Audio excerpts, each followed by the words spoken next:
हर रात को सोने से पहले कुछ पल के लिए बैठ करके परमात्मा को अपने दिनचर्या सुनाइए कि हे ईश्वर, आज मुझसे ये गलतियां हुई हैं, और ये भी बताइए कि आज प्रभु मुझसे ये अच्छाई हुई है, आज मैंने किसी का भला किया है। परमात्मा, केवल और केवल आपने मुझे निमित्त बनाया है, बाकी करवा तुम रहे हो। करन करावन हार तुम ही हो प्रभु। मैं आत्मा बस कर रही हूँ, जो भी आप मुझसे करवा रहे हो मैं आत्मा कर रही हूँ। हे प्रभु, इस संसार में तुम मेरा हाथ कभी मत छोड़ना, मुझे कभी अपने से अलग मत करना। हे परमात्मा, अब मुझे अपनी गोदी में सुला लीजिए। सारी चिंता, सारे भय से मुक्त होकर के शांति से परमात्मा को महसूस कीजिए कि आप उनकी गोद में सिर रख कर के निश्चिंत होकर के सारे दिन के भार से मुक्त होकर के सो रहे हैं, और आपका अगला दिन जो भी आएगा बहुत ही खूबसूरत होगा। परमात्मा को हर एक चीज़ के लिए धन्यवाद दीजिए। उसने आपको सांसें प्रदान की हैं, उसने आपको इतना सुंदर शरीर प्रदान किया है, आपको बुद्धि दी है, हर एक चीज़ की समझ आपको दी है, और सबसे बड़ी बात, उसने इस संसार में भेज करके आपका हाथ नहीं छोड़ा, आपका साथ नहीं छोड़ा।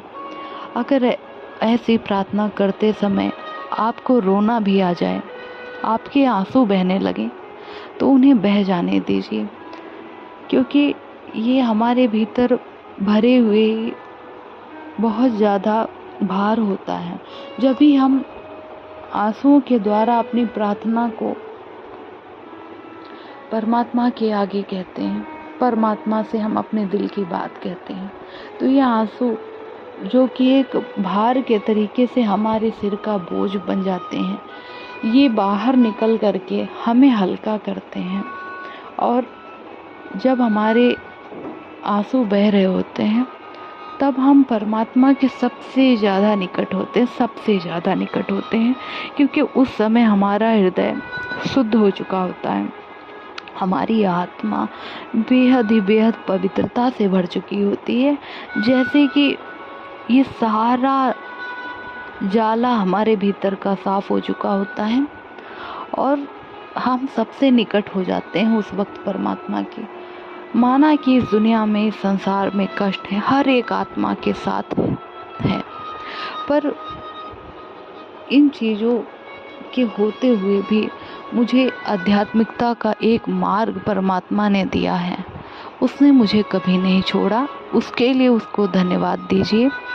और आपके इर्द गिर्द हर एक आत्मा को धन्यवाद दीजिए, जो आपके साथ अच्छी हैं उनको भी धन्यवाद दीजिए, जो आपके साथ अच्छा व्यवहार नहीं करती उनको भी धन्यवाद दीजिए, क्योंकि अगर वो आत्माएं ऐसा ना करती तो शायद और शायद आप भी इस संसार के माया मोह में, इस संसार में ही भटक कर रह जाते और जीवन की सत्यता को नहीं जानते। क्योंकि व्यक्ति जो बहुत दुखी होता है, हर एक तरफ से जब वो बहुत दुखी हो जाता है, तभी उसके दिल से आवाज़ आती है कि हे ईश्वर, हे परमात्मा। और ये कष्ट, ये दुख ही हमें परमात्मा के करीब लेकर आते हैं। परमात्मा को अपने दिल का हर एक राज सुनाइए, जो बातें आप लोगों से नहीं कह पाते हैं, जो भी आपके दिल में बातें हैं, जो किसी के सामने हम कह नहीं सकते, वो हर रोज़ ईश्वर से अपना कोई ना कोई रिश्ता बना करके, चाहे वो भाई बहन का हो, चाहे वो दोस्त का हो, माता पिता का हो, उसे कोई ना कोई संबंध बना लीजिए, उसको अपना साथी बना लीजिए, उसको अपनी हर एक बात खुल के बताइए। और परमात्मा हर एक रिश्ते को स्वीकार करता है, और कहीं ना कहीं हमारी हर एक परेशानी, हर एक दुख का समाधान उसके पास होता ज़रूर है। वो कोई ना कोई माध्यम बना देता है जिससे कि हमें हमारे जीवन में हल मिल सके। इसलिए हर रोज़ परमात्मा की याद करके ही सोइए, और बोलिए कि आज मुझसे जो भी गलतियाँ हुई हो प्रभु जाने अनजाने, उनके लिए मुझे माफ़ कर दीजिएगा और दोबारा ये गलतियाँ मैं ना दोहराऊं, ऐसी मुझ में शक्ति भर दीजिए परमात्मा। हर रोज़ ईश्वर से ऐसी सच्ची प्रार्थना किया करिए और निश्चिंत होकर के सो जाया करिए। धन्यवाद दोस्तों।